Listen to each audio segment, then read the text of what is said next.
concluding this, when the slave traders and the black traders of Africa, traitors, different, traitors,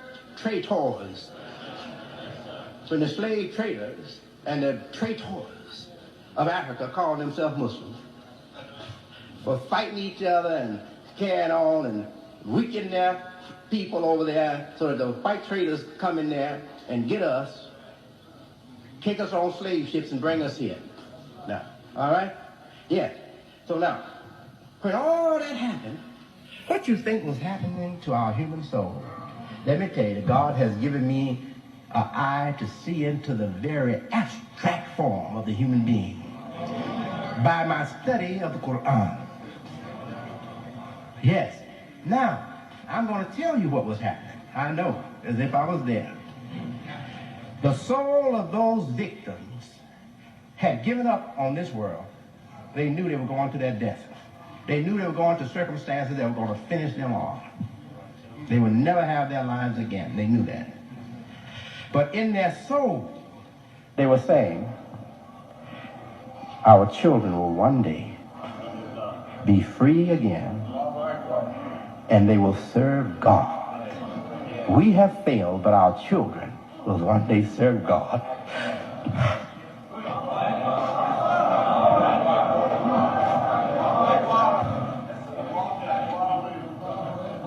And now their prayer that they prayed in the deep recesses of their soul has come true.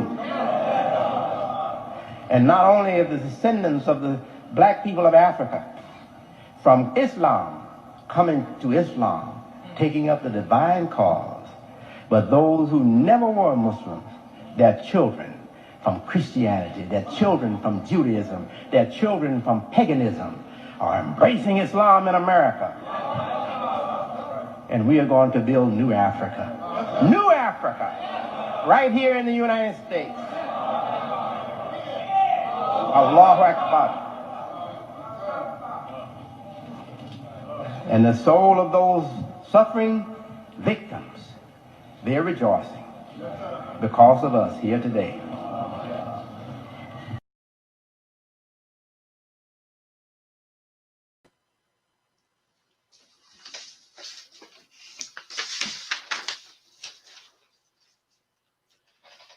Assalamu alaikum. That is the peace be unto you. Welcome to New Africa Talks, coming to you live from Harlem, New York, an internet program dedicated to the promoting of the concept of New Africa. Imam T.H.E.M. Muhammad's vision and direction for Muslim African American community life.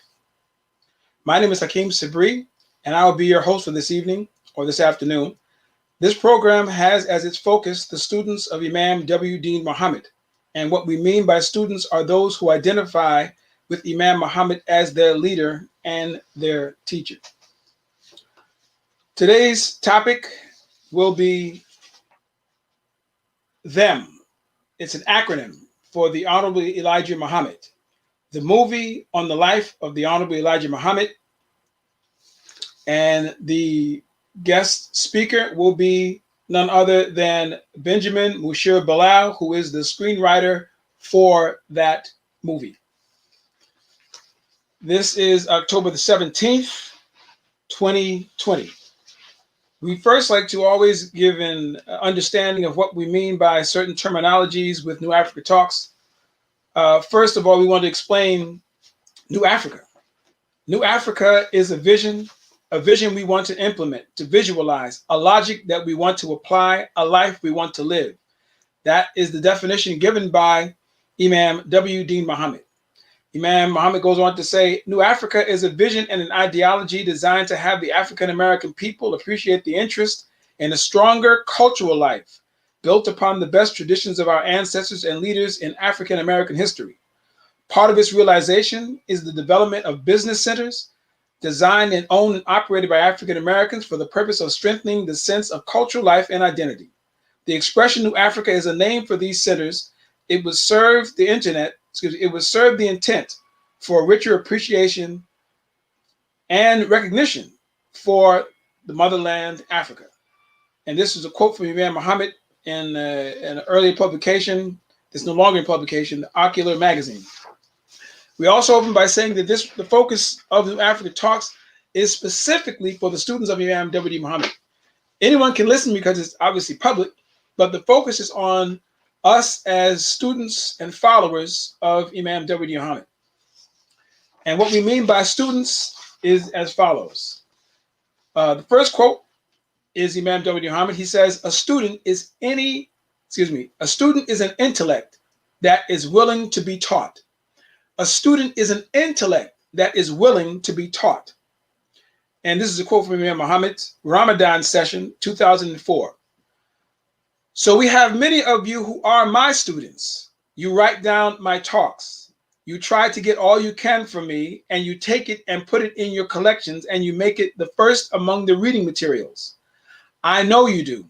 You put nothing above it but Allah and his messenger. I know that. And that is what you have to do. And that is what I have to have you do. No, I know you treasure it. You take it in and put it with your collection. You don't lose the harvest. Praise be to Allah. Again, the best definition of student in New Africa comes from the one that has the best insight, Imam W.D. Muhammad. So with that, we'd like to give a brief bio of our special guest speaker, Benjamin Musheer Bilal. Musheer Bilal is a 61-year-old Muslim African-American imam, singer, songwriter, playwright, screenplay writer, author, instructor, and motivational speaker. He is the husband of Karima Medina Bilal, and between two blended families is the father of 11 children. Let me start pretending I can read without my glasses. You're in your 50s, you gotta get glasses. Born in New York City's Mount Sinai Hospital on July 16, 1959, Harlem brother. Benjamin was raised as a member of the Hebrew faith until he was age 13 years old. Very significant. Which is around the time he was exposed to the teachings of Elijah Muhammad, the late leader of the Nation of Islam. Upon Mr. Muhammad's passing in 1975, Benjamin decided to join the fold of followers inherited by Elijah Muhammad's son, Imam Wallace D. Muhammad. W.D. Muhammad was responsible for steering his father's flock away from the racially based ideology to the clear and universal teachings of Al-Islam as they are given in the Muslim sacred book, the Quran. Since that time, Benjamin has worked in association with Imam Muhammad's ideology related to interfaith cooperation among Muslims, Christians, Jews, Buddhists, and others. In addition, Benjamin worked for the New York City Board of Education from 1978 to 1992 and taught courses on comparative religion, which captivated students in New York City's West Side Alternative High School. So much so that they could be seen sitting on countertops and windowsills due to the number that would sign up for his classes. Some students would stay from 1 p.m. to 6 p.m. straight because they knew the knowledge and insights provided during these sessions. In his early 30s, Benjamin was invited to the New York City Beth Israel Medical Center to serve as liaison to the Hasidic Jewish community during the period when one of their most cherished and respected leaders was hospitalized. Between 1985 and 2019, Benjamin Bilal has penned and starred in four stage plays, all of which dealt with the important subjects of interfaith, diversity, and cooperation. They are Remake the World, The Evolution of a Community, It's Wake Up Time, and Brotherly Man, The Life, Leadership, and Legacy of Wallace D. Muhammad, respectively. As an imam and Muslim representative during an interfaith dialogue, he addressed a synagogue in Lower Manhattan on the subject of language and its effects on the adherents of religion. The response to his presentation was so overwhelming that the predominantly Jewish audience did not want to leave. Benjamin Bilal is currently the CEO of Signs of Life, Motivational and Instructional Group, LLC, an organization modeled after New York City's Learning Annex. He is also the president of Nunetics Institute, Incorporated, where he has developed a unique way of teaching language arts based on a comparative system of understanding the etymologies of Arabic, Hebrew, and English alphabet. I should have had his book. I have his book. I should have had his book to show. Maybe I'll get it before the end of the program, God willing. His Nunetic method is in the process of sweeping the nation, and it is sure to become a worldwide phenomenon. Benjamin Bilal can be reached at 516-300-2257. We'll give that number again at the closing of the program. So again, without further ado, we'd like to bring on our brother, a good friend, known him many years, Brother Ben Musheer Bilal. Thank you, sir. Assalamu alaikum to you. Alaikum assalam. And how are you doing? I'm doing well. We thank Allah. We thank Allah for every waking day. Alhamdulillah Rabbil Alameen. All praise due to Allah, Lord of all the systems of knowledge. As always, we have our questions that we ask our guest, and we are going to try to have questions from the audience if there's time at the end, but not verbal questions, but they type in questions and we can read specific questions for our guest. We want to begin by us giving a little background to the audience about yourself. And then we're also going to, we'll get to that about the movie. When or what year did you join the Nation of Islam, and why did you join the Nation of Islam? Great questions. I technically never joined the Nation of Islam, meaning I never filled out any forms. I never stood up to accept the teachings of the Honorable Elijah Muhammad. However, when I was 13 years old as a high schooler, I was reading the autobiography of Malcolm X in high school, and I kept coming across the name Elijah Muhammad, Elijah Muhammad, Elijah Muhammad. And short story, I began listening to a broadcast that was then on New York's WBLS that was highlighting Minister Louis Farrakhan on a weekly basis every Sunday. And somehow those two dots got connected because I kept hearing the name, the Honorable Elijah Muhammad. And I got curious enough to go to the local temple, as it was called at that time in 1973, is the year that we're discussing. And I began to go almost on a weekly basis to the temple because I really enjoyed Minister Farrakhan's lectures. I enjoyed the information that I was experiencing, but I never joined. My older brother, T.H.E.M, Abdullah, T.H.E.M Bilal, he began to accompany me along with a couple of our cousins, and he actually did join. And he's a very well-known person. He's deceased now, but he's a very well-known person, became a very well-known person across the New York City area. But I continued to attend. And by the time I turned 16, the Honorable Elijah Muhammad had passed that year. That was 1975. And Imam Muhammad became the leader. I don't know if you're hearing the echo that I'm hearing. If not, it's not a problem. I'll just keep going. I don't hear. Okay, great. So I began going to the mosque, or the masjid as it came to be known, in 1975. But I still didn't take Shahada. I didn't join as a Muslim. I felt that it was going to be a problem maybe for my mother, who had raised us actually as Hebrews, as you mentioned at the beginning of the program. And I didn't want to offend her in any way. So I kind of secretly kept what Elijah Muhammad was saying and what Minister Farrakhan was saying, and now what Imam W.D. Muhammad was saying, sort of to myself. But Imam Muhammad and his language, his approach to human concerns was one that I felt that I could begin to broadcast and speak about. So I think it took another 2 years or so before I actually took Shahada, but I was at the masjid every week, to the point where if you were there in the masjid with me, and you probably were, you wouldn't have known that I had not yet taken Shahada. What happened, though, is that a couple of years later, under Imam Ali Rashid, I did take Shahada. And by that time, I had built up a backup force of family members to the tune of about maybe 12 people, aunts, uncles, cousins, that kind of thing. And we actually all took Shahada together. So there were about 12 of us that day that took our Shahada. I believe it was it might have even been into the early 80s that we actually decided to take Shahada. But we were well versed in Imam Muhammad's language by then. Wow, okay. Wow, an interesting story. Yes. What made you? I'm trying to pick these questions so that they flow good. What made you personally interested in doing the movie about the Honorable Elijah? Actually, let me back up.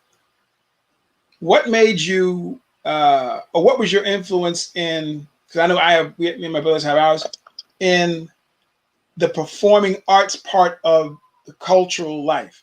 What initiated you into being interested in that, first of all? I grew up in a family of mostly gospel singers. When my family, my aunts and uncles and mom were in the church prior to joining the Black Hebrew Synagogue in New York City. And they had formed a kind of gospel group. So I grew up around singing. I grew up around performing. My family members were very theatrical, you know, unofficial actors. And as a child, I just became very interested. I was gifted with a little bit of a singing voice. Mm. So I also began to sing. I began to form singing groups among my siblings and cousins. And we had about maybe 3 different variations of that, even while I was Muslim in New York. Some of you might remember Ben Musheer, Bilal, and Fajr, a group called Renaissance, and a couple of other incarnations at the time. So I was just used to that. And I got very interested in writing scripts in my younger years, about that 18, 19-year-old phase. Mm.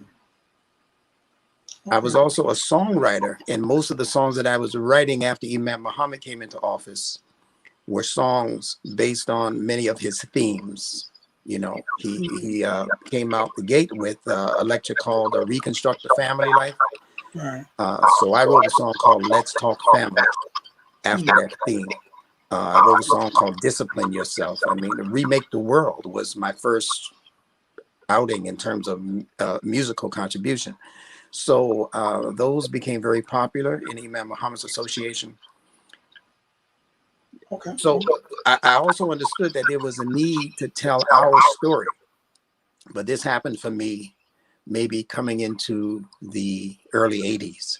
And I began to write plays. The first play I wrote actually was called Remake the World, Reconstruct the Family Life. The second play was The Evolution of the Community. And the third play was one that you participated in. Thank you. It's Wake Up Time, it was called. And my final contribution to the stage is actually still in effect, and it's called Brother Imam, The Life, Leadership, and Legacy of Wallenstein Muhammad. So in putting together the information for those stage plays, all of which centered around the growth and development of our community from Nation of Islam to where we are now, I had the opportunity to interview Imam Muhammad on at least 4 separate occasions. And I remember the very powerful impact that his words left on me. He said, Brother Bilal, he said, until we tell our own story, it will never be told correctly. Right. Right. And I thought that was extremely powerful. Yes, sir. So he began to grant me a series of interviews. And as he told me in one of them, he said, listen, I'm going to say some things to you in this interview that I don't want you to make public. He said, I don't want to hear about it until it actually appears in the film. He said, because I haven't spoken on this to that many people. So I still have those things in my script.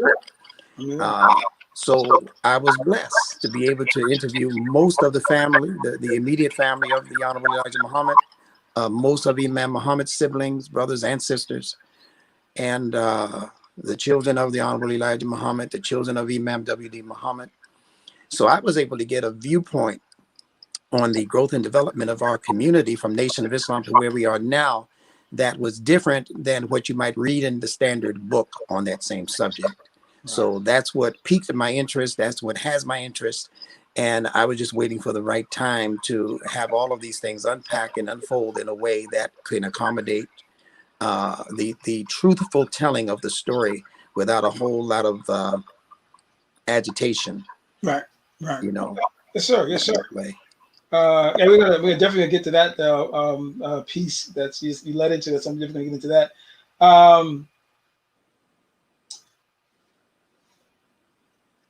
We mentioned earlier, for people that don't know, so they don't know, we know you and, as I used to see you and your brother T.H.E.M, Bilal. May Allah forgive him his sins and grant him state paradise, I mean, high state in paradise. You know, he was. I used to see from the community perspective, he was, which is very rare. This is kind of inside sentiments. You know, he was, you know, an FOI is FOI, serious, absolutely. serious. And to jump back for a second, he, I remember when I think it was a Wake Up Time, and I was asking him about, we were talking about the play and the people coming to the play, and it was always packed. You know, and you know, I saw what I could sell and stuff like that, but he was, man. Yeah, he was a one-man selling machine. Yeah. This man was so incredible. Yeah. And I'm Yeah. speaking now again about my older brother, Yeah. who's deceased. No joke. He was the main reason why we were able to pack Yes. auditoriums, and I mean Yes. 500 and 600 deep. Yep. Yes, And sir. the first time that we did it was in New York at West Side Alternative Yes. High School. Yes. Over 500 people showed up during a blizzard. Mm-hmm. I remember that. If you remember, during a blizzard. Yeah. And it's as if Allah said, well, in case you guys didn't believe it the first time, I'm going to do it a second time. The time that we performed The Evolution of a Community. Mm. Same school, it may have been Martin Luther King High School, I forget. But a blizzard again. And close to 600 people showed up. Yeah. It was an amazing thing. So, of course, that was the impetus behind me understanding for sure that we're supposed to be on this track. Yes. And we then went into the formation of It's Wake Up Time, which you had a major role in developing your character as Minister Malcolm Shabazz, and also a lot of the tidbits and hints that you were able to bring from your perspective and your understanding of having been born in the community of the Nation of Islam's experience. And you were able to fine-tune a lot of the information that I could not have fine-tuned because I wasn't a direct part of that initial experience. So I'm thanking you after the fact. Well, I thanked you at the time in other ways. But I thank you definitely publicly and after the fact for the wonderful contribution that you made to that experience. Alhamdulillah. Thank you for, again, putting it together. And Allah bless your brother for bringing in, you know, the people that he brought in. I remember he told me, he said, it's like, yeah, he said, you got to go into a trance, brother. You know, yeah, that's him. And I looked at him, I was like, because he's like a gentle giant. He looks like he's like 7 feet tall. Yeah. Very, I mean, clean, dark skin. Yes. Smile. And it's like, if he gives you a ticket, it's like, better take the ticket. I'm coming. Right. That's right. Yeah. It was like, you know, we weren't scared. It was like, man, you know, a gentle giant, a very, you know, very blessed brother. I thank Allah, you know, and you know, because we have brothers in it, it's something very special to have your brother. Oh, absolutely. These are not actors. These are people. None of us were professional actors, including myself, including yourself, including whoever else was in that experience with us. We weren't professional actors. Right. Nobody went to a company and hired us. My brother, believe it or not, I don't know, he had this knack, as you would call it, for picking the right people for the right parts. It's true. He did. You're right. He had no idea whether you could act. He would look at you. Sometimes he would say he favors that person or he could do that person. He chose William Kareem for Elijah Muhammad. Perfect pick. He chose you for Malcolm. Perfect pick. Yeah. You know, I played Imam W.D. Muhammad. Yes, sir. And his wife at the time, Portia Sadiq Bilal, she was the narrator, and she, if you remember, she memorized, man, how many hours worth of narration.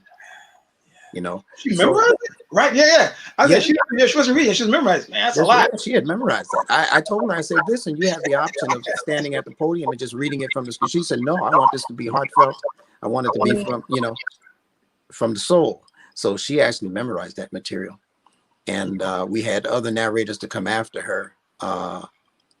My ex-wife, Fatima, she also did exactly the same thing. She memorized hours worth of materials that was in the play that you were a part of. It's Wake Up Time. So, we had people who were very serious about this story, Right. and they helped to help us deliver it in a way that even people who were longtime members in the Nation of Islam had to take their hats off and say, I was in it and I didn't know all of that was going on. Yeah. Yes, Yeah. sir. How was how, and like I said, I know you mentioned a while back that Allah bless you and your brother to get help from your funds and other people's funds to help to go around. You said you went around the country. Yes. Not just the Imam family, but pioneers from different areas of the country itself. So that's you have direct, there's no embellishment or makeup or guesswork. This is from Yes. people that live there and live the life.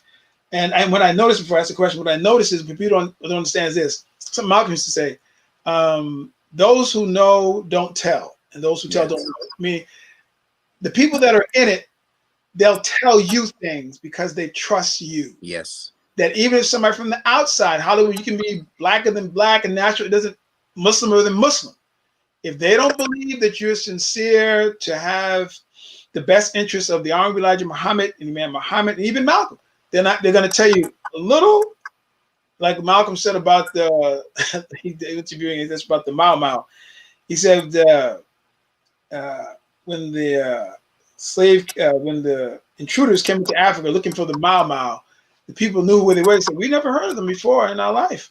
And the next day, the intruders were taken care of because they didn't trust him, So it's like you got the blessing of having information directly from the people. So how and what did you learn from the pioneers about their lives and the Honorable Elijah Muhammad, Clara Muhammad, and so forth? Great question. Great question. I learned in a very major way that there were various incarnations of our community. And that the community that started with the Honorable Elijah Muhammad was not the community that we ended up with in 1974, before Imam Muhammad's tenure. The early followers of the Honorable Elijah Muhammad obviously were very poor. We're talking now about the early 1930s going into the 1940s. We're talking about people who established temples, as they were called at the time, by giving their pennies and their nickels and their dimes. These were people who were selling wares on the street out of carts. And they were selling, as the song says, rags and old iron, as Oscar Brown Jr. sang about. And these are people who converted their first temple building from what formerly was a dog and cat hospital, which if you walked into it, you would know it right away because of the smell of the urine. And that especially cat urine is a hard thing to get rid of. But those dedicated followers of Elijah Muhammad in the early 30s and 40s, they scrubbed that building until it became pristine. And they held their first temple. That became temple number 1 in Detroit. So I learned that these people were very, very dedicated to an idea that they believed was going to help their people become a people and not just exist as this scattered bunch of ex-slaves.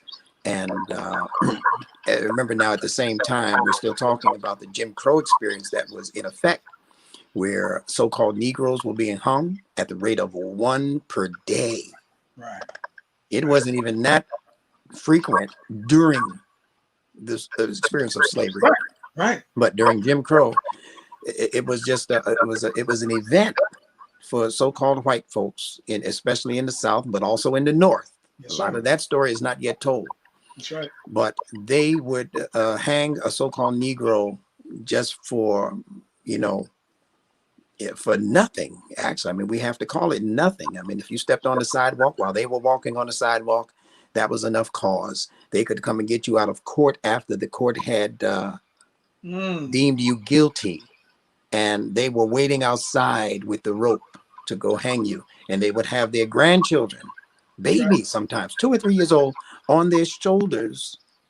And they're all standing there drinking liquor, drinking lemonade, and having a party while many of our ancestors were hung and then burned at the stake.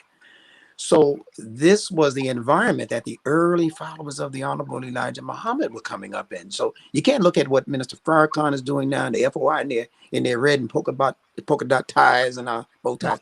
You can't look at that and say those were the early followers of the Honorable Elijah Muhammad. No, those were the people who inherited some of the characteristics of the early followers. But the early followers were mostly people who were familiar with the Bible, not the Quran. Right. They were mostly people who were given to spiritualism, not a real need to build themselves materially or economically speaking. All of that happened after Elijah Muhammad came back from Umrah in 1959, 1960. When he came back, he gave his community a new directive, and that's what I call the establishment of that second incarnation, which was more of a focus on economics and less of a focus on the spiritual teachings of the man who taught Elijah Muhammad, his name being Master W.D. Farad, or Master Farad Muhammad. Yes, sir. Real quick, just for the audience, that's just something to read. And then we're going to get into it later on. This will be the other movies. This is the only movie that has, I'll say it this way, the right, and it's done, W.D. Farad in it. So all the pictures are incomplete if you don't start with this man, but that's just something we're going to get into later. Yes, alhamdulillah. So there are, well, very interesting. My brother Mustafa, who is a writer. I write, but he's a writer. I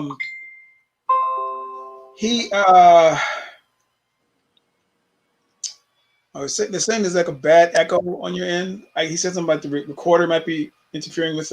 Maybe put the recorder down.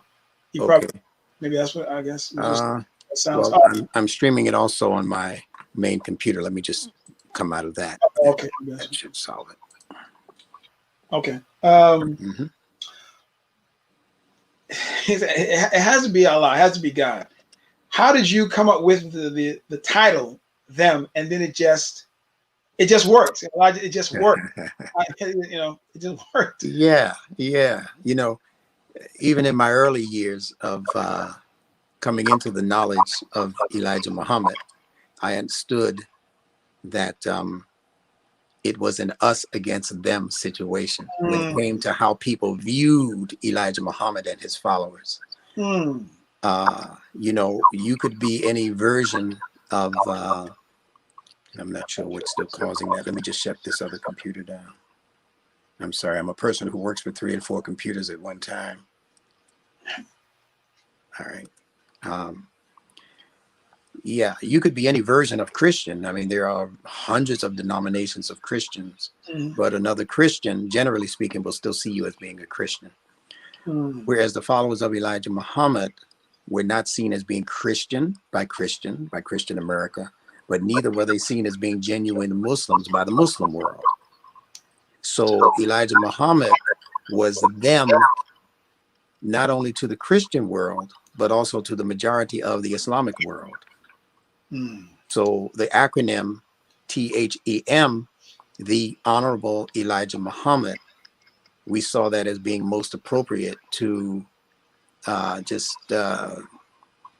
give some insight into the separateness of what his message entailed.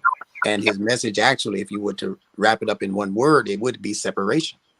So it was a self-imposed kind of separation, but I see it as the same kind of separation that a pregnant woman would make to keep potentially harmful events out of the way of her pregnancy, or out of her earshot, and things that she shouldn't be listening to, people she shouldn't be engaged with. You don't just let anybody touch a pregnant woman's belly even. So Elijah Muhammad had the same strategy in terms of separation. Any old body couldn't come to the temple. I don't know. There is a very bad echo on my side. I hope it's not interfering. yeah, if you came to the temple, as much as the Honorable Elijah Muhammad touted the idea of black being God, quote unquote, you could be blue black Mhm. from Africa and Mhm. not get into the temple. Right. Right. Or from the West Indies, any of the islands of the West Indies, you will not get into the temple because you were not black American. Mm. And his teachings were designed specifically to alleviate and eliminate the issues that were caused and meted upon black Americans at the time. Mm. So it was a separate and a separatist idea, but it was necessarily so because Elijah Muhammad referred to his community as a baby nation. Right. So I would ask people to ask themselves how many people would just let their babies, you know, somebody hold the hand of their baby who was a stranger, or people say things around their children that's unfiltered. You know? So Elijah Muhammad was smart in that way. He treated that whole nation of Islam as his baby, and he protected it as such. And when things got dangerous for that baby, Elijah Muhammad also knew how to step up and become a bit dangerous himself. Mm. And all of these things are being calculated and put into the movie. Yes, sir. Alhamdulillah. Alhamdulillah. All praise due to Allah. Yes. Yes. Are there any, and this is not to put any bad light or anything on any other productions or anything, but from what you've seen, and you can explain why, are there any, or were there any movies that have come out that came out, or it's coming out regarding the Honorable Elijah Muhammad, the history, you can include Malcolm in it, that comes close to what you have put together in this movie? No way. Mm. Mm. And I guess the most prominent movie would have been X, Right. Mm. Spike Lee's X, starring Denzel Washington. Mm. Good effort, but no prize. Right. Didn't come close. Mm.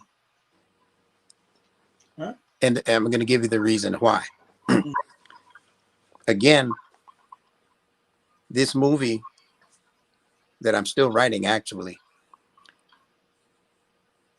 is filled with information from first-hand sources, not secondhand, not I read it in a book. No, I got this information directly from the mouths of the people who lived it, and that includes even the people who went to prison for the assassination of Malcolm Shabazz. Khalil Islam, formerly Thomas 15X Johnson, I spent a lot of time, many years with him. And you'd be surprised how much information these people who were lieutenants and captains and ministers themselves as individuals were holding. We used to look up to the Malcolms of the Nation of Islam, but I'm telling you, there were so many ministers in the Nation of Islam who had that same capability. They may not have had that same articulation, but in terms of the knowledge and the dedication to Elijah Muhammad's message, they definitely had that. And they were willing to take a bullet for just taking a bullet's sake if they needed to. That's how dedicated these people were to the teachings of Elijah Muhammad. I'm not trying to condone anything that may have happened that may have been criminal, Yes, or sir. that may have been outside of the logic and what we consider to be rational thinking and behavior. Not condoning any of that. I'm just saying that to say that these people were thoroughly dedicated to the message of Elijah Muhammad.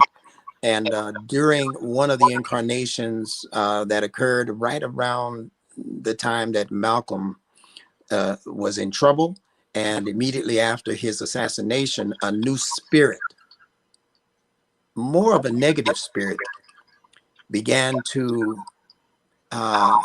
take over the original intent of the Nation of Islam. However, I must say this as a caveat, that that new spirit did not necessarily engulf the common people. Right. on the bottom level. It was a spirit that began to engulf those people who were placed in positions of leadership, who began to take advantage of that leadership in the worst way. So people on the bottom level, as I would call it, people like my brother Abdullah Hatim and others, and the people that I met when I went out to the temple or to the mosque in the 70s, early 70s, and those were wonderful people.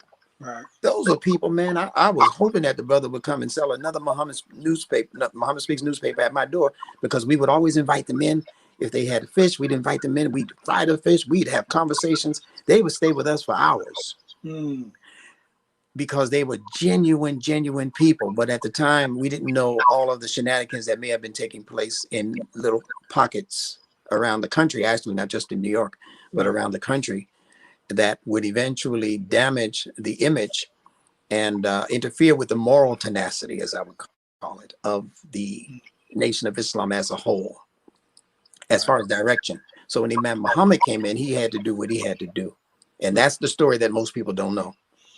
They think they know it, but they don't know it. I can tell from the way they talk and the disrespect that they show him, that they have no clue what was going on and what that man had to do. Not wanted to do necessarily, but had to do. Yes, sir. Yes, sir. Yes, like you said, that's going to be a very big eye opener.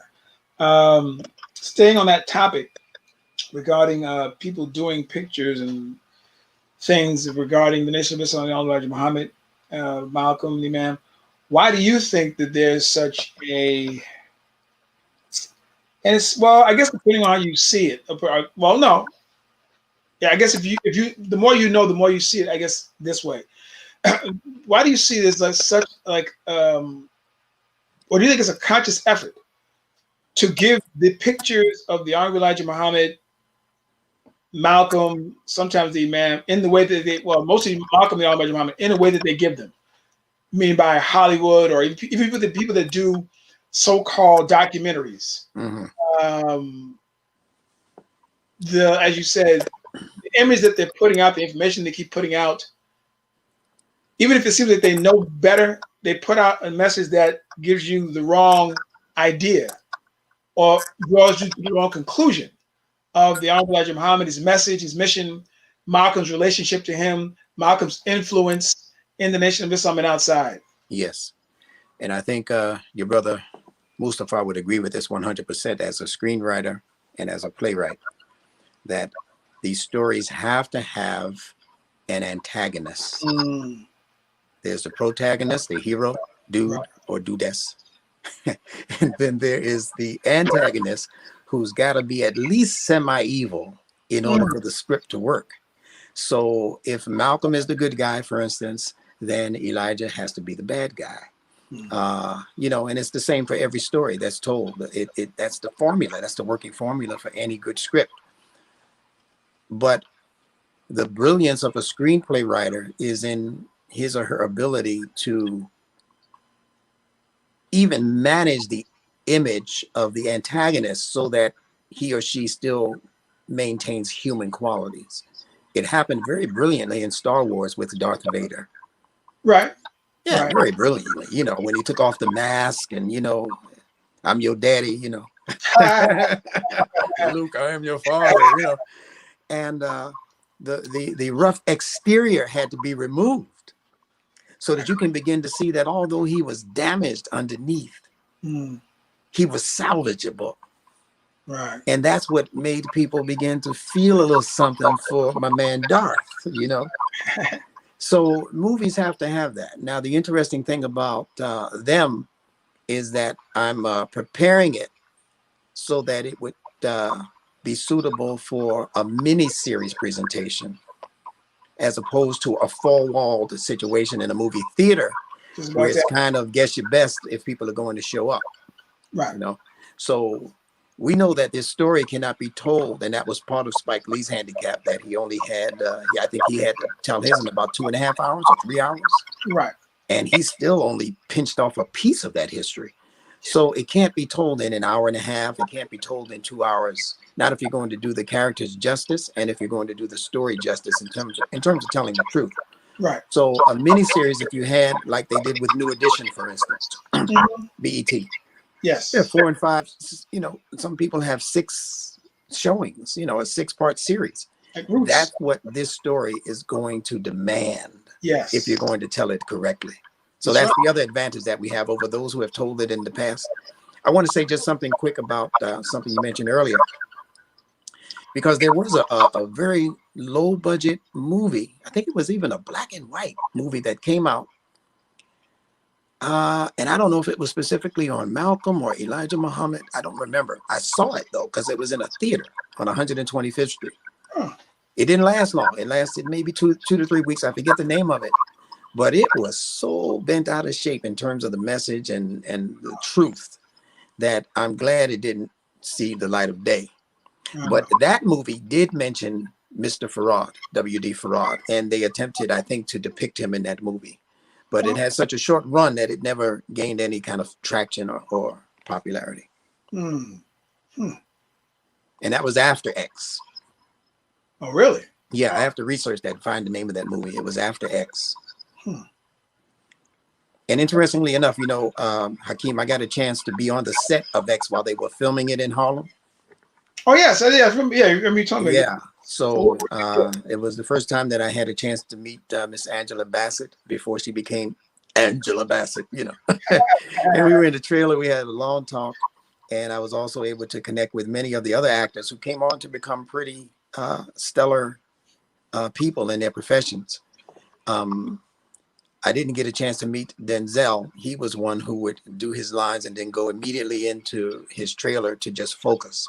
right. He's one who I heard that when he's prepping for a particular role, months before filming, he's in that role. So he will leave his house that day as Malcolm X. Hmm. And if you spoke to him and addressed him as Denzel, he wouldn't even answer you. Hmm. You had to be speaking to Malcolm. And I hear that a lot of professional actors have that same approach because they want to totally be immersed in that person's characteristics and that person's spirit even. And I believe it can become dangerous at a point, depending on, like it did with my man who played the Joker. You know what I'm saying? Yeah, yeah, So yeah. it can become extreme and dangerous to sublimate your own personality and your own spirit with another spirit, especially if it's contrary to yours. Yes. There's a, So, yes. Don't forget. This reminds me of, every time this idea comes up, yeah, I know they're following Stanislavski's The Method Actor. It reminds me of something, and I'm giving it to the theater group from their top influence. So Olivier, who's supposed to be the top actor. You probably heard this. Dustin Hoffman, when they were doing Marathon Man, like he said, got so much into his character. He had supposed to have been staying up for 2 or 3 days. So he stayed up for 2 or 3 days, and he was getting dizzy and tired, and he was talking to Laurence Olivier about it. yes. Laurence Olivier said, "Why don't you just try acting? It's not real. You know, just pretend you've been up for 2 or 3 hours. You know, and just, you know what I'm saying? Yeah. I mean, I get it. What he is, like you said, but the reality, like you said, it becomes dangerous because now you think you respond in that manner, and you know, and you lose your reality. Yes. And here's on a theatrical logic. Now you're not acting anymore. That's so you're right. not an actor. Yeah. So you are quote unquote that person, but that's just something else. But go ahead. I'm sorry. No, that's wonderful. And if we want to make a Quranic connection with what we're talking about, Yes, sir. Please. it would be in the word munafiq. You become a hypocrite. See? Yeah. Hypocrisy is a skill that people develop, being somebody else in your face, and then somebody else when the camera's off or when they return home after they've gotten what they want. You know, so these are personalities that are, we'd be surprised, Hakeem, and maybe we'll have a different conversation about the Quranic connections in terms of the language that address issues in Hollywood, for instance. Oh, yeah, that's that. Come on. It's definitely going to happen. Yeah. Now, you know, in the story of Abraham in the Quran, Ibrahim, as you know, he had some contention with his daddy. the Darth Vader of his life, right? He had some contention because his father was the major idol maker of his time. His name was Azar, Azar. And a lot of people who don't read the Arabiya would not know that the name of the idols in the Quran are called the Sinamun. Sounds very much like cinema, doesn't it? Yep. Sinamun, right? Yeah. So, and they were idols. And don't we call Hollywood people idols? That's right. We call them stars. We call them idols. We know that one of the issues that was addressed by Abraham also was the worship of the stars, right? The worship of the moon, the worship of the sun. So these must be different graduations in the things in the world that actually attract us, not so much the physical star, moon, and sun, but the star types and the lunar or lunatic types. Yeah. And the solar types that actually have schemes that they have developed to capture your soul. So these are ideological messages, as I see them, where Allah is not attempting, because we have to be the ones to attempt to grasp what he's saying. He's saying what he says very clearly. And in this whole idea of giving yourself to an influence or giving yourself to a particular frequency, it can become dangerous when that frequency is not in alignment with your true frequency as a true human being. So they have a philosophy and an ideology that is able to diminish you, able to bring you down, able to take the lofty level of creation that Allah made for us. He calls it fi ahsani taqweem. He created us in the most excellent organizational design, the most excellent mold. And then it can be diminished, as Allah says, ثُمَّ رَدَدْنَاهُ أَسْفَلَ السَّافِلِينَ, that thereby we diminish him, meaning the human being, down to the lowest of those things considered low. So these are techniques that people use in the culture. Right. You know, every baby is born noble. Right. Every child of Adam is born noble, honorable. So the question is, what happens in the in-between? And a lot of what happens in the in-between is due to direct influences coming from the culture. That's why Muslims have to become, and people of integrity, generally speaking, have to become more active in writing stories that actually contribute towards the true nature that God created all of us in, not the gangster nature. Why does the gangster have to walk away as the hero? You know? Yeah. I mean, you know, yeah. That's definitely, so I say that's definitely, and you know, inshallah, next year we're definitely going to have on a cultural situation, because like I said, that is one of the major, the Imam said, major influences on attracting people and getting them in certain contexts and certain kinds of thinking. Before one of the questions, just for one of the things, what came to mind is that everything comes on time. The newest book out by Dr. Zakiya Muhammad, may Allah forgive her sins and grant her the highest station in paradise. For those of y'all that grew up in my era and a little later, that's Sister Ramona from number 7. She did a book on Claire Muhammad. That also is, well, they don't know. You know, without her, there is no them. But could you give some information on the importance of her in the movie? I'll put it that way. Absolutely. Is there going to be a major? Yeah. Yes. She is absolutely major. She is the backbone of not only Elijah Muhammad, but of the Nation of Islam, generally speaking. She is the backbone of that organization. Claire Muhammad, back in, we're talking now, she married Elijah Muhammad in 1917. Her name was Clara Evans, and Elijah's last name was Poole, Elijah Poole. And he actually had them elope because Clara's father was a bit, we'll call it sedity. and he was a man of some means, and Elijah was not. And Clara's father did not want his daughter to marry into the family of a people who were that poor and that desperate.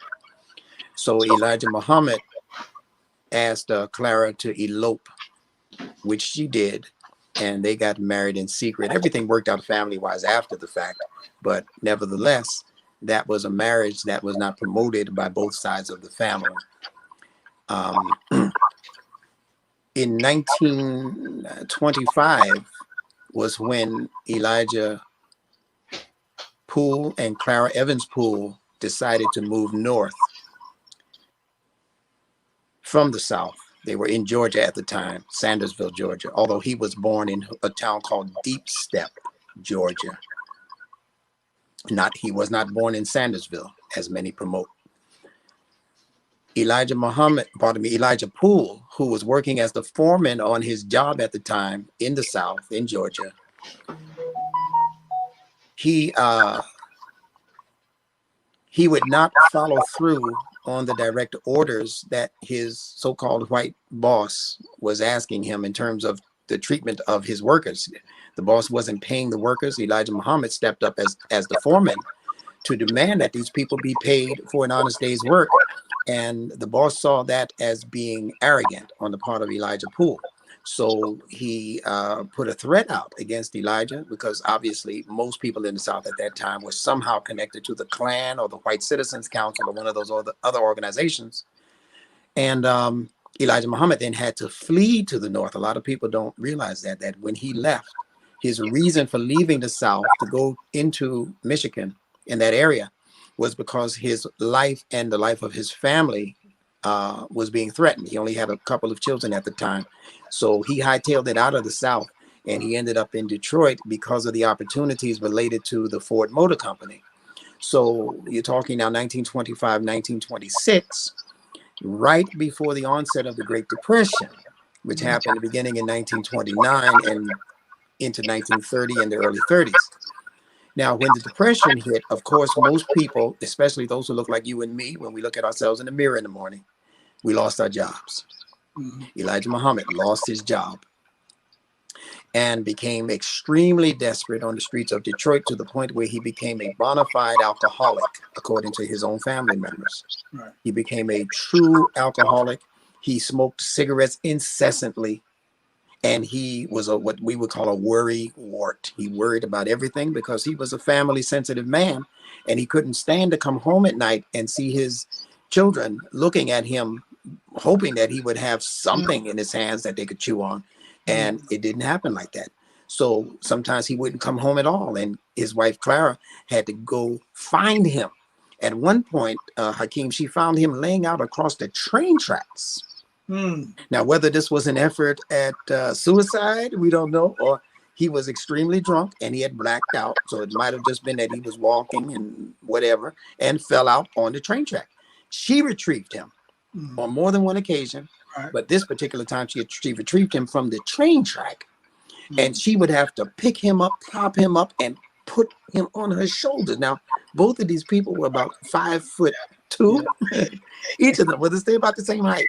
But they were kind of short people. And she had to, with her frail self, pick this man up, drape him across her back, and then take him home and flop him down on the bed and let him sleep it off. Right. So she was the true backbone. Now, she was also the one, Hakeem, to have heard the message of Mr. W.D. Farad prior to Elijah hearing that message. She was out with her girlfriend. Her girlfriend told her, said, listen, there's a man over here teaching some stuff that you need to hear, girl. And she said, well, what is he? Well, you need to, the best way is just to come on and hear it for yourself, which she did. And the first time that Clara heard this man, she had to go home and tell her husband about it. Now, we're talking about a man who called himself by many aliases, by as many as 58 aliases. Mr. Farad went by. And in his 3.5 years of teaching Elijah Poole, who became Elijah Kareem, who became Elijah Muhammad, this man, some estimates have told us that he garnered close to 25,000 followers. Hmm. Now we're talking about no television, no radio, no newspapers, no magazines, word of mouth. Right. 25, some say 8,000, they lowball it, but it's, let's say, between 8,000 and 20, even 8,000. Yeah. It's still a lot. Yeah. That's right. All right. And remember, this man, he journeyed between Detroit, between Illinois, between even New York and New Jersey. Newark, New Jersey. He was a very popular fixture in those places where there were other organizations, such as Noble Drew Ali's organization, Right. Moorish Science Temple. Marcus Garvey was in effect before Farad. So all of these organizations were people who were focused already on the so-called black man's plight and black dignity. And some of them were preaching that the black man was God, like not Father Divine. Who was the other one? Father Divine. He's another preacher. No, I'm sorry. Yeah, it was Father Divine. Okay. Yeah, there was Daddy Grace. Daddy Grace. Father Divine, yeah. But Father Divine was saying the black man is God, and he would say it while holding the arm of his white wife. I still don't understand that one, but the fact is that he saw himself as being a God figure. Right. You know, so this is what Elijah Muhammad had as a backdrop to his teaching. Right. And some say that Mr. Farad actually got the impetus for his teachings from some of these other groups, and I believe that's true. Yes. There are enough elements of Farad's teachings that reflect almost exactly what many of those people, Noble Drew Ali, Marcus Garvey, Yes. Booker T. Washington. Booker T. Washington, for sure. Carter G. Woodson, even. Right. So, yeah, we know that his teachings were an amalgamation of these different formulations and formulas. But Clara came home and told Elijah, she said, I heard a man today, and you have to hear him for yourself. And because Elijah Muhammad had spent many years already listening to his father, who was a Baptist minister, and disagreeing respectfully with his father, especially on the issue of who Jesus is. So when he heard that there was a man that was a Christ type that was teaching in different places around Detroit, Elijah Muhammad said, I have to hear this man for myself. So Elijah Muhammad went to hear him. And I understand that at that first meeting, he had on like a plaid type of multicolored jacket, you know, a thrift store type of item. And so he stood out from the rest of the participants because they had obviously, you know, colors that were matching and that kind of thing. So they placed him as the doorman. They said, you know, we don't even want you blending in with the crowd. Why don't you just greet, you know, you look official in that jacket of yours. Why don't you just greet the crowd? So when he heard Farad, though, he said, I accepted what he said immediately. And he said that Mr. Farad, in saying certain things, would look directly at him, that first meeting, look directly in his eyes, as though he was talking specifically to him. And he then began to take him on as a tutor, along with other people. Now, Elijah wasn't the only one being tutored by Mr. Farad. Other members of Elijah Muhammad's family, his brother in particular named Khalat, he was also in line to be one of those who may have taken over the organization after Farad's leaving. But Elijah was the one that he paid the most attention to. He spent 3.5 straight years teaching him, tutoring him, nighttime, daytime, overnight time. He would spend talking about nature, gazing at the stars. Mr. Farad was telling him about strange kinds of phenomena that were happening in the heavens. And he just gave him the full run of whatever it was he had as a message. And Elijah Muhammad soaked it all in. And then there were some other things that happened after Farad left that many people to this day are not aware of. That represent a different incarnation for what Elijah Muhammad was teaching. Yes, sir. Yes, sir. Yeah. See, this is, as you said, the information that, you know, the American public needs to know. Definitely, most importantly, we need to know as a people regarding figure that too many of our people, siding with the popular conspirators to spoon feed us who are the influential people of our own people on our people and in the public. Information, like I said, that they need to know that they deem insignificant, that would definitely have them start to think a certain way, in a different way. And I believe, like you said, a lot saw fit too, wait for that time where a movie such as this could be shown in miniseries form, because there's already a track record with the public for seeing things like that now. As a matter of fact, we used to talk. We used to say, we said movie. I remember you always kept saying this would be better as a mini series, and Yes. there's just too much. And I'm looking at, again, I mean, the pandemic has done so much negative, but also you can also see something beneficial in the seclusion of it. People that are, and even and they're African American too, unfortunately, that if it was in the theater, would be antsy to see it. Yeah. Should I be watching it? My sister said, there was a scene in Malcolm X, and something like it was a small scene, and it was, I forgot, Malcolm called somebody, I forgot, he called white man a devil, something like that, and everybody was just like, oh, should he say that? So it's like, but now you're in your house. See, everybody's in their house now. That's right. You can say, I didn't see that movie. Watch it, just like Roots. I think that's also why Roots got so big, because everyone was in their house watching. You weren't in the theater. You didn't see it, That's right. So it's easier to accept it, talk to your friends. So yes, Allah waited. Excuse me. I won't say waited. Allah is always on time. Perfect timing. That's right. So, and cost effective also. Yes. And you got it. with that, Perfect time. You already see, we've been seeing Hollywood's idea factory basically leveled off. They are desperate just for things. Not to say we're going, whatever situation, I'm just making as a point. That situation is, the world is desperate for ideas, but definitely the entertainment field is desperate for ideas. And Allah designed, I was telling my brother, Allah designed our history.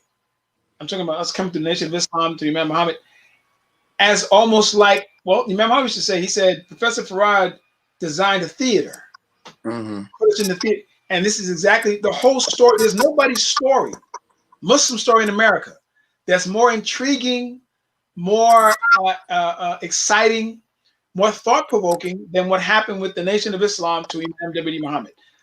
People that were created from it, all those things. It's like you couldn't make it up. It's like this kind of reality allowed this to happen, so this could happen for a specific reason. But yes, definitely, alhamdulillah, the Clara Muhammad aspect, like as you said, in the picture, giving a definite role of women supporting, or our women supporting our men.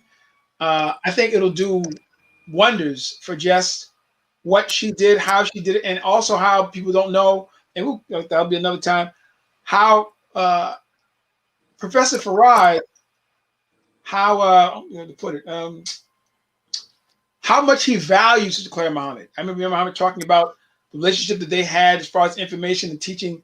He really valued Sister Clara Muhammad, her insight, her tenacity, her sincerity regarding the Nation of Islam. So that's definitely going to be, again, something that nobody else can put in, because well, I'll say this, if I may. Yes, sir. That people are going to be very surprised at the treatment that we give to the relationship of Elijah Muhammad and Clara Muhammad.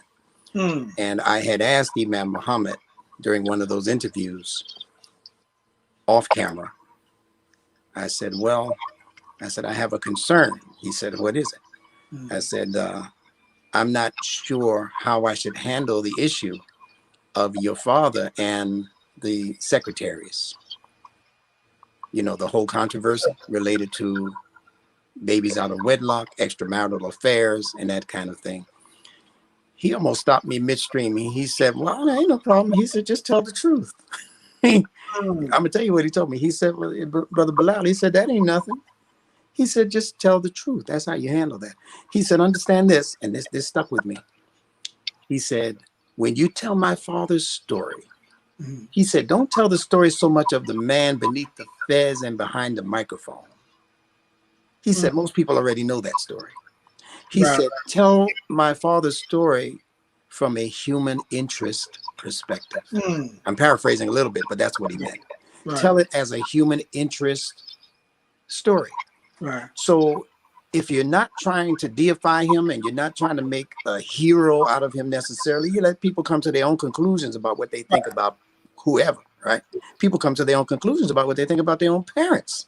Right. I can't make your parent your hero, you know. Right. Right. But I can say enough good things and leverage it with enough truth because of human frailties and weaknesses. We all have them. And when you show how a person is able to systematically overcome, because Elijah Muhammad was not just being worked against externally by FBI, CIA, and that sort, but he was also being worked against internally. So there were a lot of things that he had to deal with that we were just not privy to.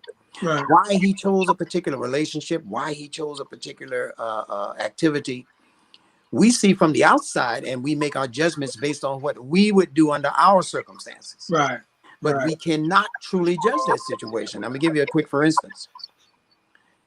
As I mentioned earlier, Elijah Muhammad made Umrah, which is a minor Hajj, for those who are not familiar, a minor pilgrimage to Mecca.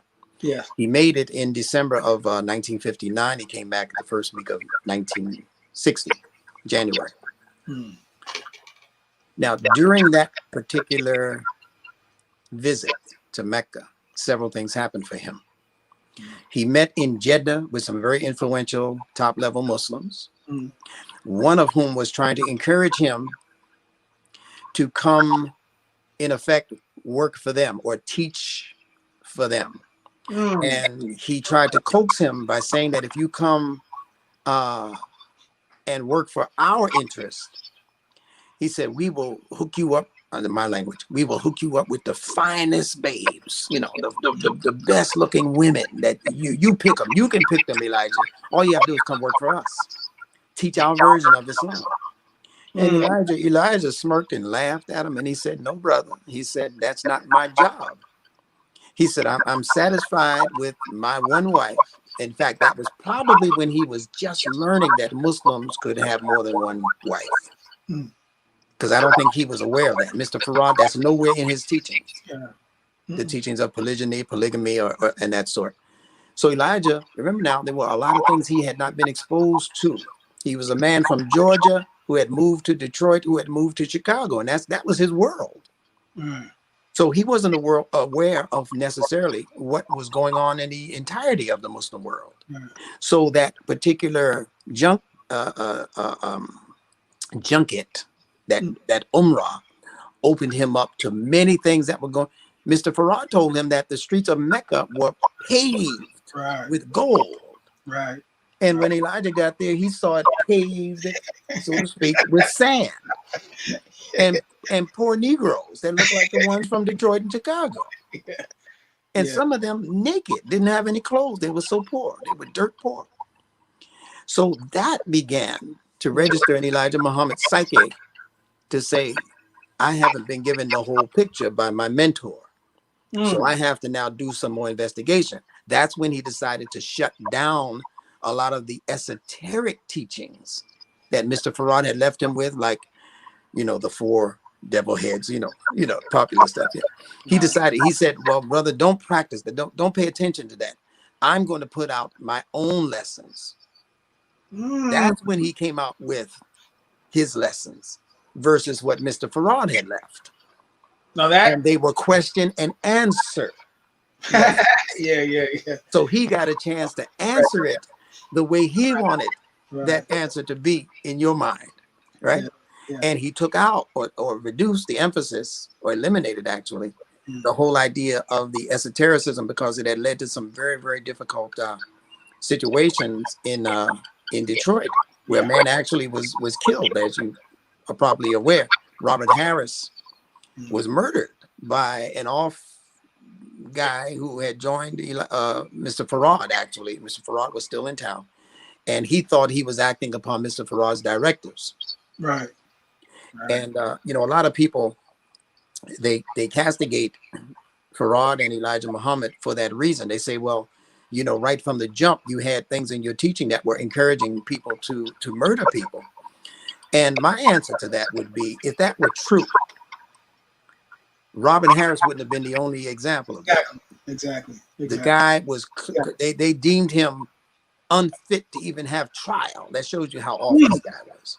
Right. So no, people knew better, or people just said, well, there's something I don't understand. I'm not going to get into that. But it's one of those things that Elijah Muhammad said it's symbolic. He said it needs to be explained, but don't worry about that for now. And he went more into the economics. Right.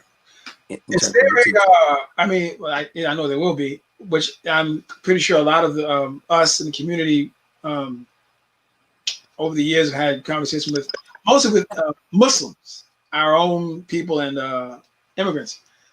The view that they want to have of Imam Muhammad, and specifically this, because I know there's a lot, we don't want to, say so for the movie. They want to, they keep giving the narrative about, oh, Wallace went and studied in Al-Azhar. Wallace went overseas and studied, and that's how he learned this. He learned Islam from immigrants, and he came back, and we are real reality. So in the movie, will that be highlighted or taken care of? Oh, absolutely. Absolutely. Yeah. In fact, I can say this without, because this was actually depicted in the last stage play, Brother Imam, The Life, Leadership, and Legacy of Wallace D. Muhammad. And remember, the miniseries is actually going to be everything from Elijah Muhammad's childhood. Excellent. All of the way up to Imam Muhammad's passing. No, actually, it's not going to be up to his passing. It will be all the way up until his ascension into leadership. Yes, okay, sir. and then it will take another series of efforts to bring his story. In fact, I asked him, I said, Imam, I said, what about your story? He said, don't worry about my story. He said, you can tell that one after I'm gone. So yes, definitely when most people know that Elijah Muhammad had been sentenced to, I believe, 7 years in a state penitentiary for not accepting the draft, which he was already over the age of draft. But they imprisoned him anyway. Right. And he did his time.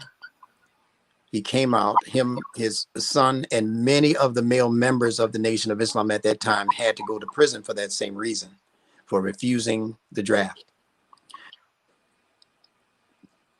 When Elijah Muhammad got out, and Wallace Muhammad, who I believe at that time might have been about 25 years old or so, I may be wrong, but he was being drafted. And he told his father about it, and his father said, well, you can't go. We don't go to war. We don't fight this white man's wars. And Wallace actually didn't have a problem with going. And his father said, no, we can't do that. Well, he said, well, Daddy, at least let me do the community service time. And his father said, no, we don't do that either. He said, you, son, are going to prison.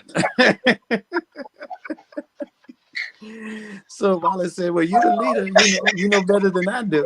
If I have to go to prison for these 5 years, I'll go to prison. Now, at that same time, the youngest child, Akbar Muhammad, the youngest and last of that household's children, he was on his way to Al-Azhar. in Egypt. Yes. And Wallace wanted to go to Al-Azhar, but the prison thing came up. So Akbar went to Egypt and Wallace went to prison. Wallace never went to Al-Azhar. He wanted to, but the opportunity did not avail itself at the time because of the prison term. Right. Wallace D. Muhammad is a self-taught scholar. Yes, sir. That's the bottom line. Nobody out there on this planet, past or present, can prove that they are the ones who taught him what he knows, gave it to him, that he's teaching a particular ideology or a particular school of thought. He has preached against the establishment of schools of thought as something that should be adopted by us who are not a part of the problems that were in effect when those schools of thought were invented in the parts of the world where they were, where those schools of thought were servicing those people. Right. Schools of thought, method they called, were institutions that were established to alleviate certain particular problems that were taking place in regions of the Muslim world, but they were region specific. So you cannot take a school of thought, or Wahhabi, or whatever it might be, or, you know, Hanbali, Maliki, not Wahhabi, that's a different situation.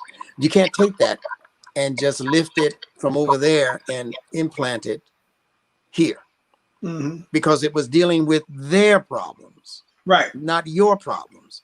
So you need your own school of thinking, as we say. Thought is past tense. Thinking is ongoing. Exactly. So we need our own school of thinking that addresses the particular concerns that we are faced with as Americans and as Bilalians, if you will, or African Americans, if you will. We need that to address our concerns. And to give you a quick example, Hakeem, without making a whole lot of trouble for you, when the whole COVID-19 thing happened, I still to this day can't understand why officials or imams or the most popular people in our association as leaders, maybe they did and I just missed it, I don't know, would have or should have, or why they did not call a specific meeting just like we're meeting right now. Yes. Yes. And say, listen, how do we handle the shutdown of our masajid? How do we handle what's going to happen to our schools? They already have closed. What's going to happen to the support of our businesses? We should have at least had a series of meetings at the beginning of this in May, March, whenever it was, to address those concerns. But instead, we looked at what the majority of Muslims were doing in America and in the world. We looked and we said, oh man, no Hajj this year. They shut down the Kaaba. And we're looking at it on CBS, NBC, right? And I think that had a very, very negative effect on our psyche. To say, if the Kaaba has been shut down, my religion has been shut down. And then all of a sudden to say, because the government says you can't go to church, the government says you can't go to the synagogue, the government says you can't go to the masjid, you can't go to the Buddhist temple, you can go to the football game or wherever, you know, or you can go to the rally by the dozens and by the hundreds, but you can't go to church. So people are starting to wake up to that now and starting to say, well, okay, that was March. I mean, that was like 6 months ago, 5-6 months ago. Are our houses of worship ever going to open up? We know how to social distance ourselves inside a building. So it's leading people to believe that there's something else that's a bit nefarious that's happening with this whole shutdown, aside from the fact that there is a disease that is crippling and killing some people, but that disease is not the main reason why the shutdown is as drastic as it is. Matter of fact, yes. I mean, yes. Like you said, it just goes into what me and my brother we started the whole New York Talks. One of our main themes is, as you said, you just said it. the practicing of Shura Bainahum, a Shura body that Yes. comes together and says, and actually the man calls, he said he should call it intelligentsia. We should have our own intelligentsia. There you go. Reach out and just You ask. guys have initiated it. You're on it. You're starting it. You started it. You know, like I said, so that, like I said, could be, this is our stamp, this is our viewpoint because of ABCD. Here's what we're going to do. Yes, and that's definitely going to be an ongoing conversation because it's part of our religion, part of our life. So there's no way around that. And I believe Allah is just bringing that together for us to see more clear. I just want to make a statement about Imam Akbar and his individual, Imam Muhammad's individual insights, and then a few more questions. You probably remember this. Imam Muhammad was speaking about one day his father, Don Elijah Muhammad, was asking one of the teachers of the school, Jamil Diab, may Allah forgive me, sins and grant him the paradise. He was their Arabic instructor. Mhm. And he asked them, he said, well, how are my sons going? Specifically talking about Akbar and the Imam, Akbar and Wallace.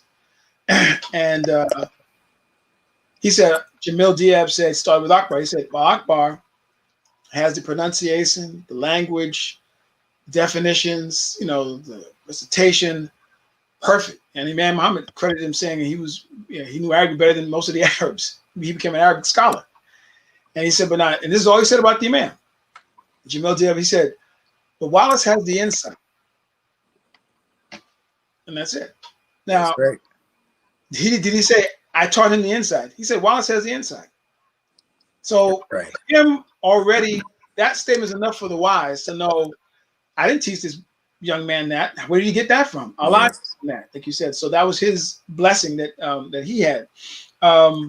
There's a movie coming out. It's supposed to have been out last year, and I believe I was kind of hoping it came out before we did the program, but Allah knows best. I don't know if you've heard of it.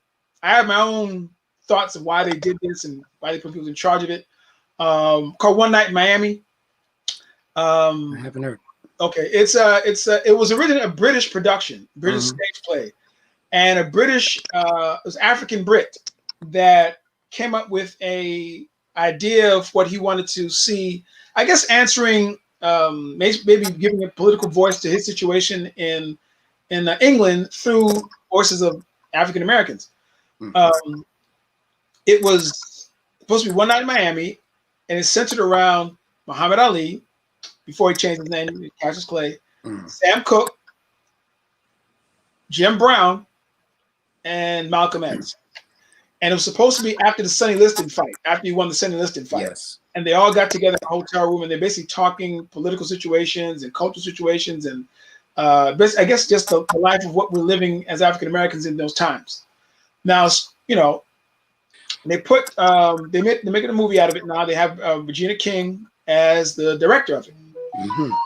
I gotta go back and look at who the writer. One of the writers are. I know one of the writers I think did the show with there's another British guy. I forget his name, escapes me. But anyway, I'll get it next time. Long story short, so we were going to go to look up the actors. They played everybody, you know, Malcolm, right? So we're looking. You know, Betty's there, Malcolm's there. I think Sam's wife is there. I think one of Muhammad Ali's wives are there.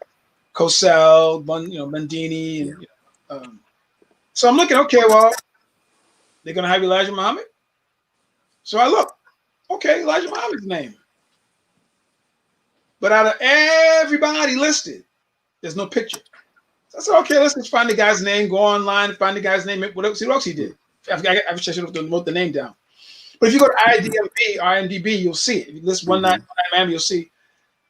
Like, it's just his name and no picture. You never see his face. I'm like, that's strange.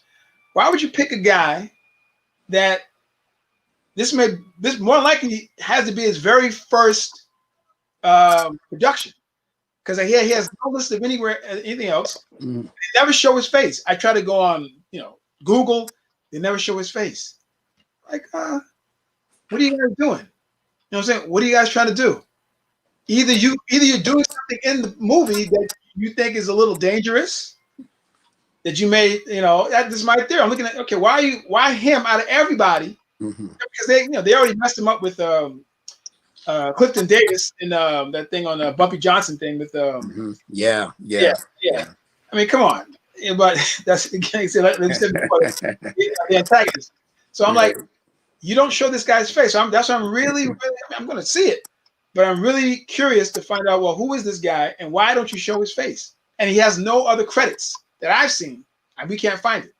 If I can find Yeah. his name, I'll send it to you. But Please, please. yeah, so that's just again, like you said, Very interested in that. yeah, I'm like, why are y'all doing something like this? But again, you know, you're still touching on against surface situations regarding our, community, the civil rights movement, the Black empowerment movement. Mm-hmm. Again, like I said, as Mm-hmm. I'm listening to you, and I hope the audience listen to you, they should know that if you the closest information or and most truthful, I'll put it that way, truthful depiction of that history will, in my words, because something you have to have disclaimers on social media, is the closest you're going to get to the history of the Nation of Islam, its beginning, its transitioning in the middle, and its transition to Al Islam proper. Yeah. Why? Because we have the inside information from, like as Brother Bilal said, direct sources that you can go check with. And, as Imam Muhammad told him, just tell the truth, and that's all we can do. But it's just a blessing to be able to finally, like you said, the Imam said, tell our own story.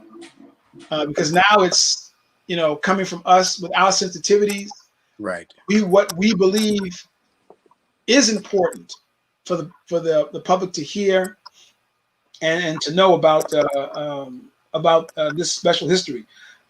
Now, why do you think also? Um, 1 second. Yes. For those of you that just tuned in, this is New Africa Talks. We're talking about the movie, the history of the Honorable Elijah Muhammad. Them. We're talking with the screenwriter Benjamin Musheer Bilal. We're down to the half-hour wire. I'll ask a couple more questions. If anyone has any more questions, they can send it in, and we'll read them. We already answered. There's a question here, but I think we already answered it. The questioner said, "Will this project be a documentary film that will be shown publicly?" No, it's a movie. It's a movie shown, but it will be public. The working condition is that it would be in the context of a mini series because of the length of the information, the importance of the story, and the complexity of the story. It has to be done in that fashion to do justice to the story. What were people always would like this to know too? What were some of the I like to say problems, struggles you had to overcome in just getting the information, formulating the putting together of the script for the movie? Good question. And the listeners might be surprised to hear this, that I would say there were no struggles at all. For some reason, Hakeem, I've just been a very blessed individual when it comes to meeting people. As I said at the beginning, I was privileged to have met most of the immediate family of Elijah Muhammad and Clara Muhammad. That includes all of the children by those two. Jabber, Akbar, Elijah II, he and I became very close. Lottie, and I think Ethel might have been the only one that got away, that escaped me. But other than that, even some of the some of the children that were born from other situations that Elijah Muhammad was involved in, I had a chance to meet them also. And as well as other relatives, other officials, Captain Yusuf Shaw, he and I spent quite a bit of time together in conversation while he was working for Don King, in fact. All right. And I was teaching at a high school in New York at the time, and he used to come and teach some of my classes, address the auditoriums, and give up a lot of information. Mhm.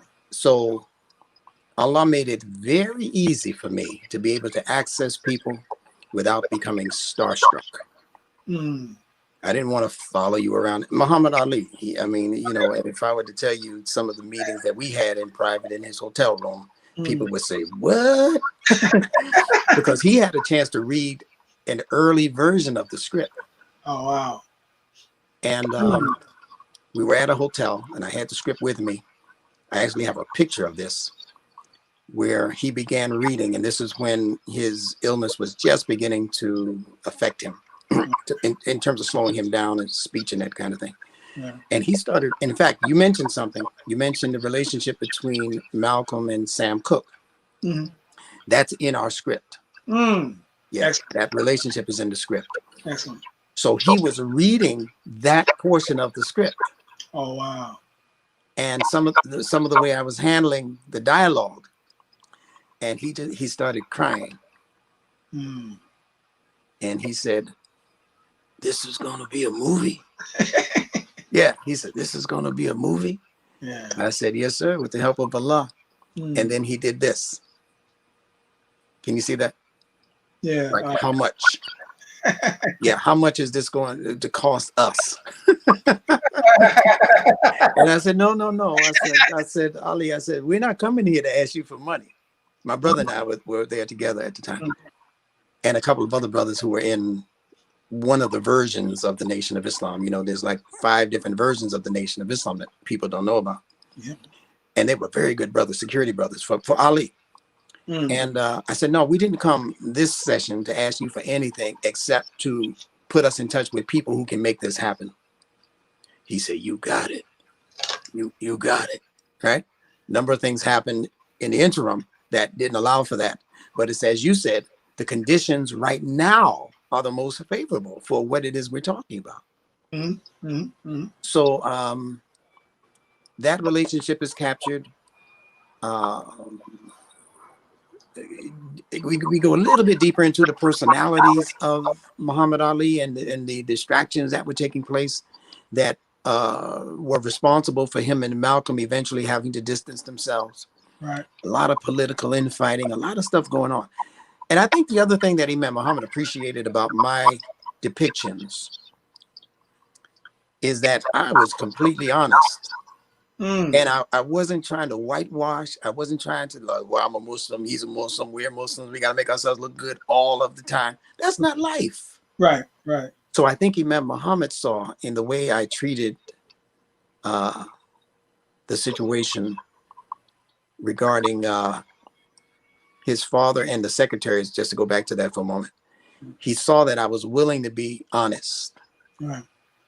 But he also saw, I believe, that I was willing to look for what the backdrop or the context Right. of those activities actually were. And that's what led me to understand that ideologically, Elijah Muhammad himself was evolving into Islam and the do's and the don'ts of Islam. And he did not consider himself to be on the level of the average participant in the Nation of Islam. He called them a baby nation. Right. Right. But he saw himself as being way advanced over our understanding of what the religion was. And he knew that it was going to be a course of things that would have to happen to bring us into the fullness of the religion in a balanced way. Right. Because Elijah Muhammad was not happy with what he was seeing in the Muslim world. He spoke against it very, very often. So did Malcolm. Question. Yes. 2 relationship questions. Will the people be able to see a better idea of the relationship? I'd say, how do I put it?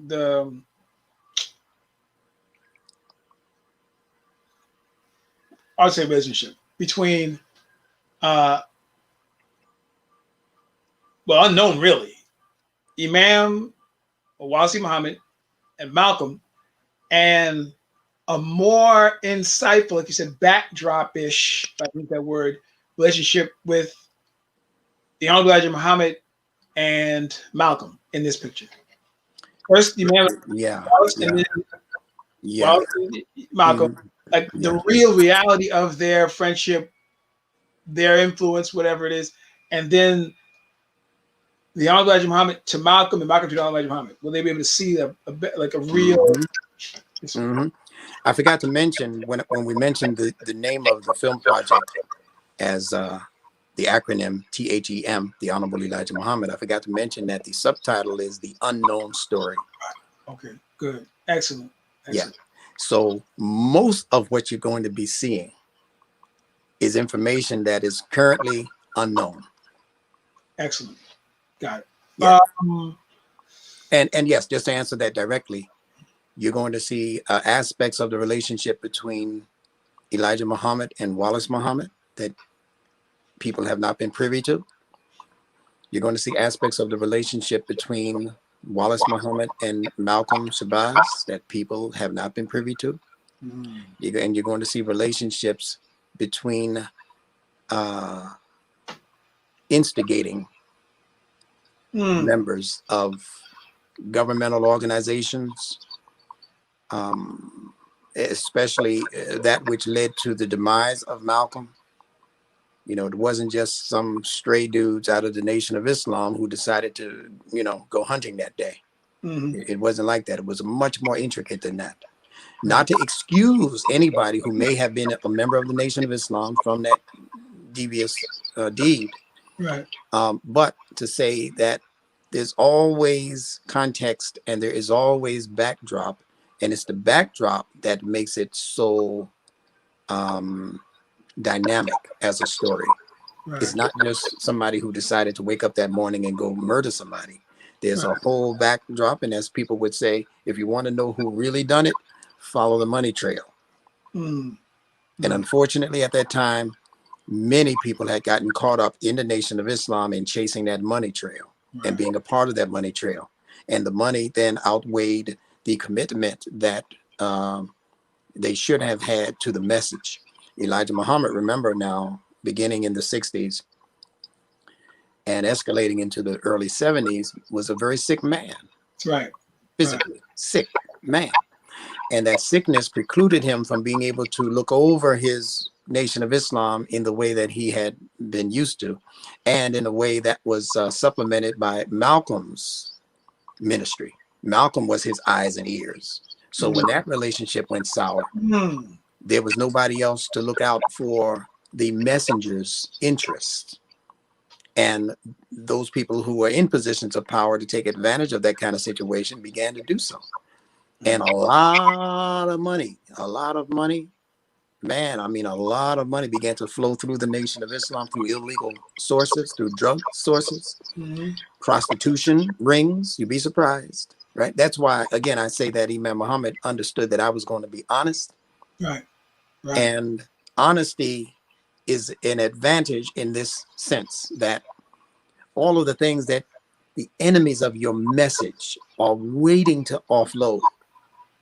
When you come out with a movie like this, well, he didn't, how come he didn't talk about dope, you know, how come he didn't talk about the pimps that were ministers? You know? Yes, we did. Yes, we did. That's right. As it says, I look at this, I know a lot of Muslims probably have a problem with it, but it's like them talking about the time of Muhammad, the Prophet, peace be upon him, and pretending everybody was a decent follower, followed everything that happened, knew everything, agreed with everything the Prophet said.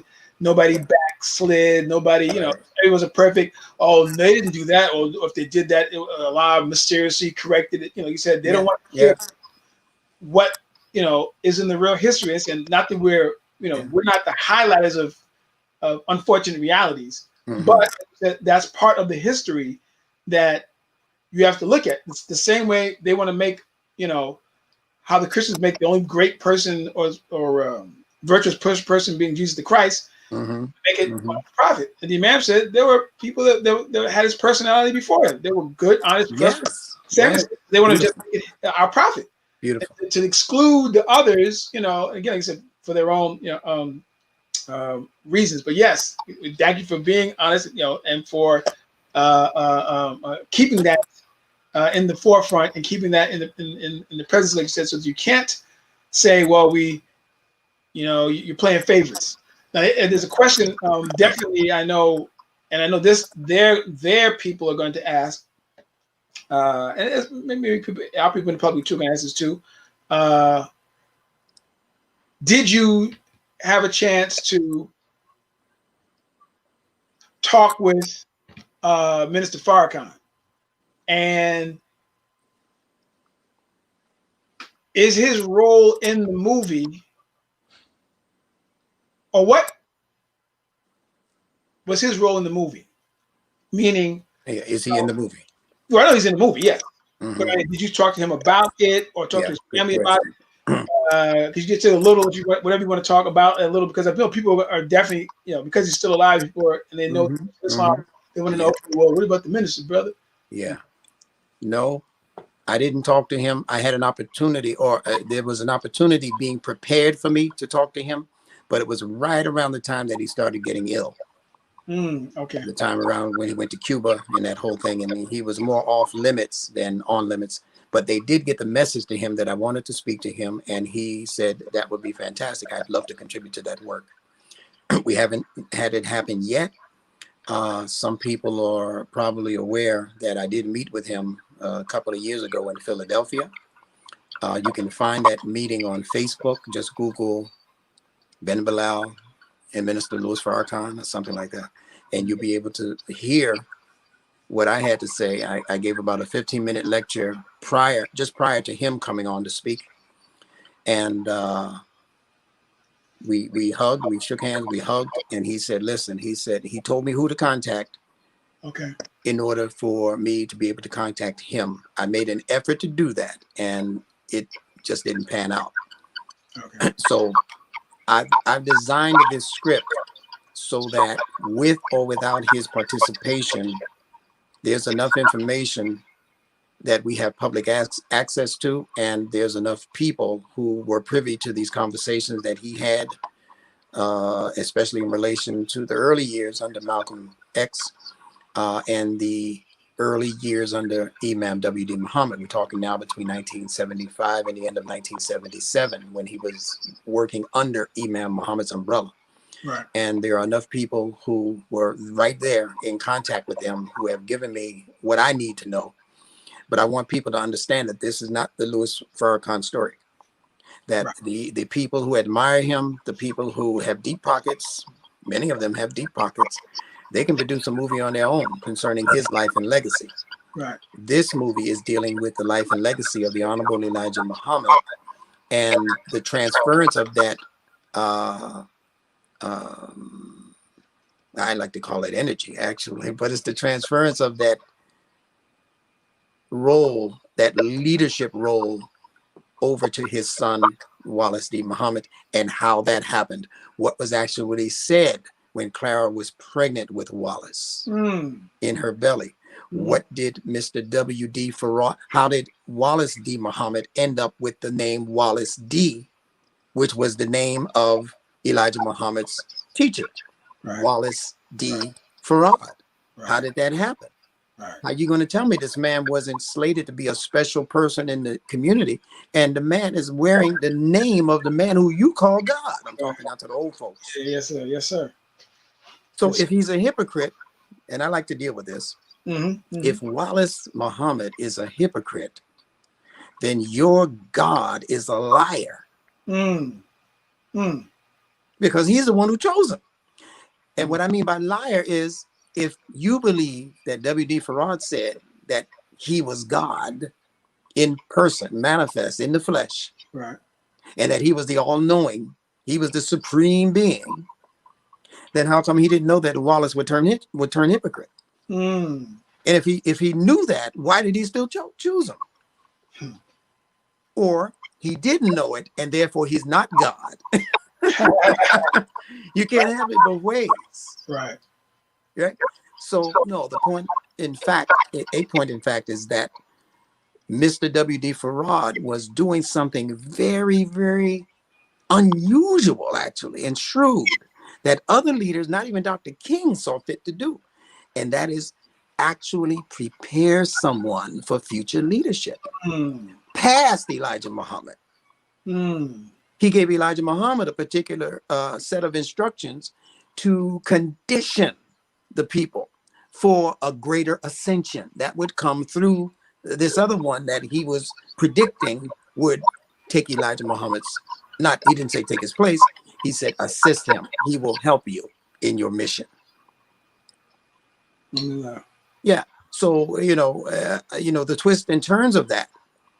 And then the last part of that is, okay, you don't accept what I'm saying or the way I'm reasoning this thing. Well, if you believe that Wallace D. Muhammad is a hypocrite, and you're saying that he was born to be a hypocrite, and you're saying that Elijah Muhammad called him a hypocrite, and you're saying that, and you're saying that, and you're saying, well, then leave him alone.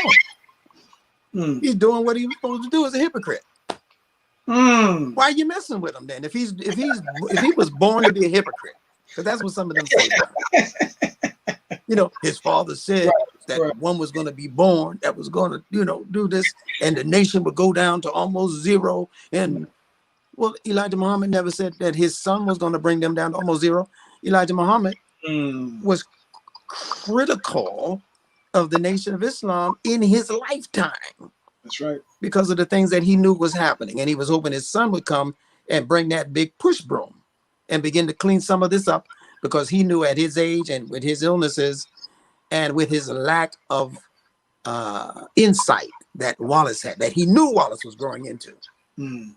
He knew that he himself, Elijah speaking, would not have been able to complete the job. But Elijah Muhammad left enough nutrients in that last major lecture in 1974. Right. And anybody can pull it up on YouTube. Elijah Muhammad, Savior's Day, 1974. So all of my friends from the current Nation of Islam groups, before you even try to argue with me, or with a Hakeem, or with a Mujahideen, or with whoever is espousing this position, before you even step into the ring, make sure that you've heard that lecture. Now, let me tell you why I'm saying that. When you inherit something, someone's wealth, for instance, they leave a will, right? All right. Now, let's say they left a will in 1945, 1965. If they change that will before they die, which will do you think the court is going to respect? Right. So, I know what Elijah Muhammad said in Message to the Black Man. I know what he said, and our Savior has arrived in the fall of America and the problem. But I know. But what did he say in that last major lecture that he knew would probably be his last lecture? Right. He said, respect everybody. He said, stop putting so much concentration on the white man. He said, the white man is not your problem. You are your problem. And he talked about the moral corruption that had seeped into the Nation of Islam. He gave it in very beautiful language. In speaking to the women in the white dresses, he said, I hope you're as pure beneath those dresses as you are in those dresses. He said, this I mean from my heart, respect everybody and everybody will respect you. He said, I'm quoting him now, don't think that you are so great now that God has promised you the kingdom. Wait until you get in.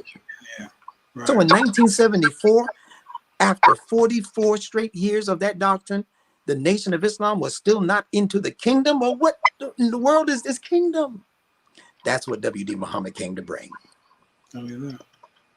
Yes, sir. Thank you. Thank you very much. Thank you. Amila, It was a quick 2 hours. Yeah, wow, this was fun. We got to do this again, man. We will. One more question from the. Well, this depends if you saw it. Did you get a chance to see the recent Netflix documentary of Malcolm X? I heard about it. But I didn't Netflix documentary? Yeah, this was a Netflix documentary. Documentary. I remember hearing about it, but I didn't. I don't think I did. I'll look at it, but I haven't. I don't remember seeing that. Okay. Yeah, I didn't. I remember. You know who produced it? No, they just asked who. I just remember seeing Netflix Malcolm X supposed to be coming out. Supposed to be more. You know, there's always more information that we. Yeah. But I didn't. I didn't get a chance to see it myself. But somebody Really, Hakeem, in my humble opinion, no more information is necessary on Malcolm's story. You're right. And I would say this to all of the people who would like to poo-poo and, you know, and downgrade and dismiss Elijah Muhammad and, you know, start playing favorites, Malcolm over Elijah, Muhammad Ali over Malcolm and all that. My position is this, that as a people, a Bilalian people, an African-American people, a black people, whichever you want to choose, we need to begin to practice what I call radical forgiveness. Radical forgiveness.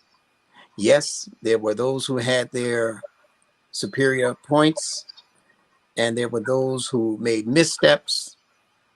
And because we're not privy to all of the intricacies of their individual stories, we're judging without enough accurate information.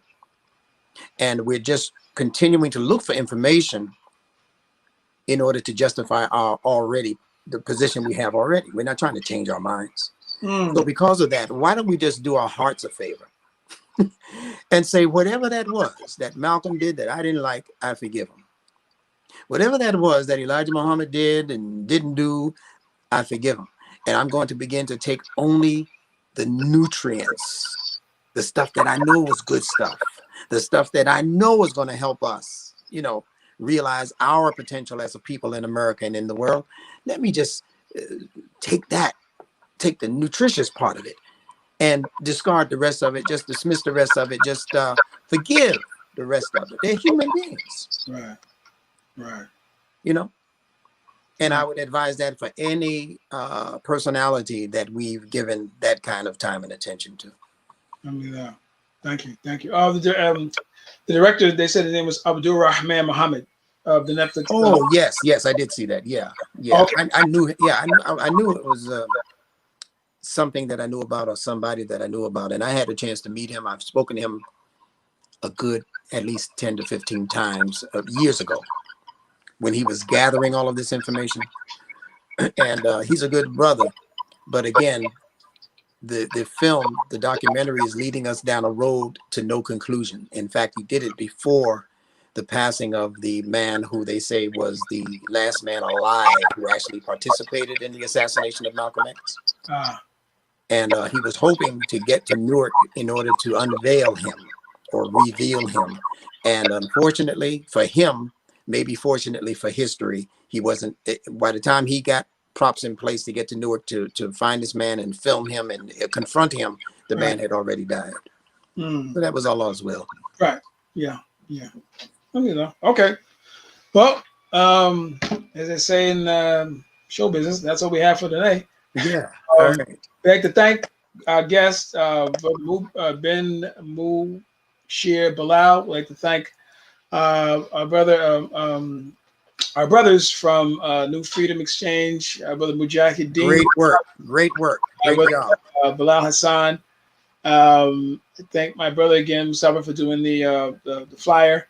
We thank the excellent viewing audience for tuning in and listening. We hope, and God willing, inshallah, we given information that was suitable and helpful and beneficial for those that listened. And we will have Benjamin Bilal back again. This time, we're talking deeper about the cultural influence, performing arts. Where I like to always put, because we kind of blanket culture with entertainment, but that's not the. That's right. It was wider than that. So I usually say the performing arts. You're performing in the culture. You're performing expression. We're going to definitely have a segment on that, and we're going to talk with Brother Bilal about that. Our next, we don't have the flyer for the next one because we're still in the process of making it. But our next program in November, we're going to be talking about is not Clara Muhammad as a person, but Clara Muhammad institution. What Imam Muhammad wanted for it, its curriculum, and etc. So the next program will be about Clara Muhammad School, curriculum, ideology, what Imam Muhammad's, what he wanted for that or our particular institution named after his great mother, Clara Muhammad. So with that, we thank you again. Thank you. Keep up And the great work. Keep up the great work. well, we will, God willing, inshallah. God And willing. listen, man, when all of you Northerners are ready to move south, I give you the hookup. Thank you, sir. All right, thank you again. All Peace right. to you all. Assalamu alaikum. Alaikum assalam. Thank you.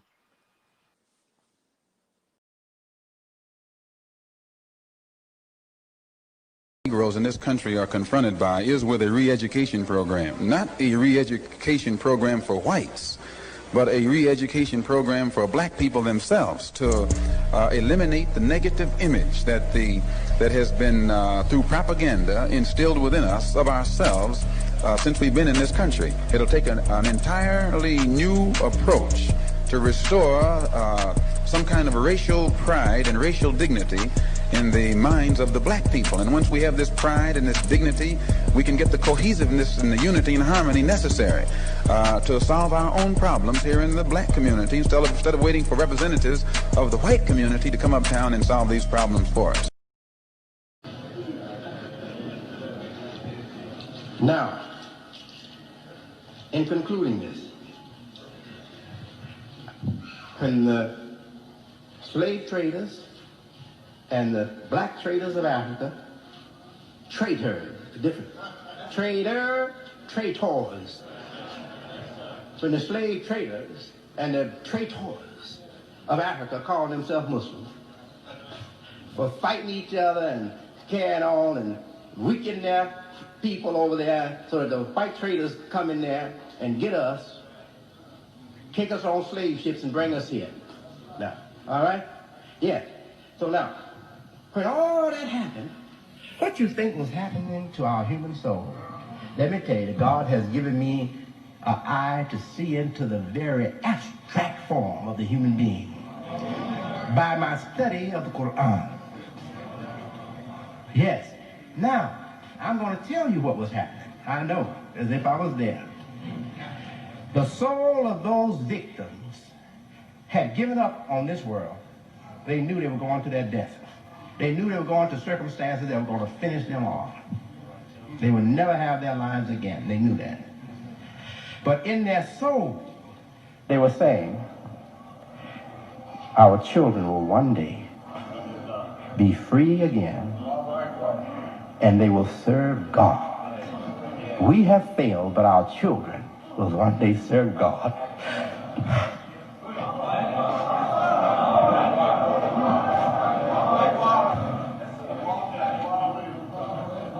And now their prayer that they prayed in the deep recesses of their soul has come true. And not only of the descendants of the black people of Africa, from Islam, coming to Islam, taking up the divine cause, but those who never were Muslims, their children from Christianity, their children from Judaism, their children from paganism, are embracing Islam in America. And we are going to build new Africa. New Africa, right here in the United States. Allahu Akbar. And the soul of those suffering victims, they're rejoicing because of us here today.